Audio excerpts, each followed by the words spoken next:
So another week passed, another update, and this week I've been working on NOS on Laskar. I've done quite a lot of work, a big commit, something 1200 lines added. This update was focused more on updating a file system API. So the old API wasn't really an API now that I think about it. It was more of a functions to interact with the file system built for core functionality I needed at the moment. So when I started out, I thought, well, my shell needs like cd, my shell needs ls, echo, something else. And around those commands, I built the file system API, which wasn't a good approach to do so because it led to bloated, a bit shady API that then had to be rewritten.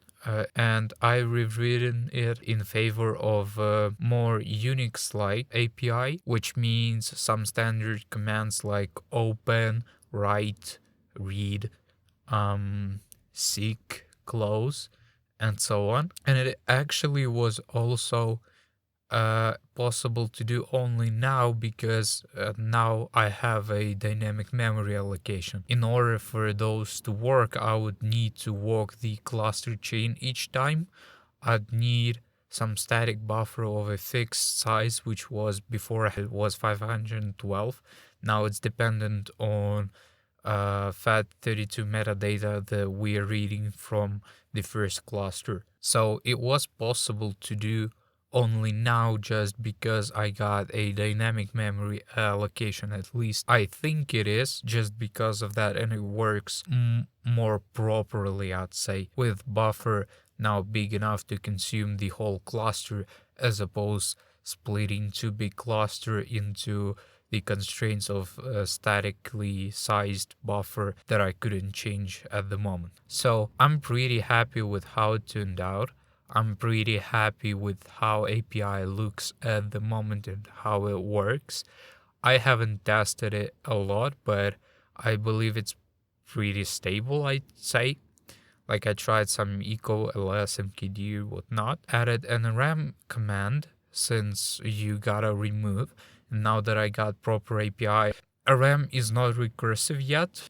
I don't know why. I just didn't do that in time, I guess, and it probably will be changed in the future, but the functionality it provides at the moment, I believe, enough for basic stuff. And also another difference from the UNIX API is I drop read-write permissions, all those flags. My API accepts flags like create, truncate, append, whatnot, but it does not accept flags like read or write or anything like that. Why? Because my file system doesn't support permissions in the first place, so it didn't make much sense. And I'm working on the hobby OS after all, so it didn't make sense going into weeds with all those permissions and whatnot without a user space implemented first.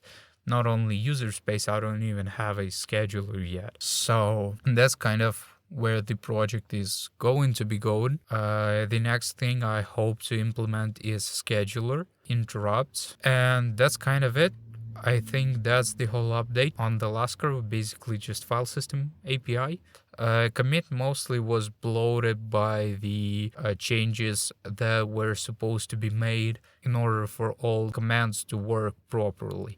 So old commands like cd, ls, mkdir had to be rewritten to a newer API in order to work properly. And that's kind of it. That's where like 1200 lines of code really comes from.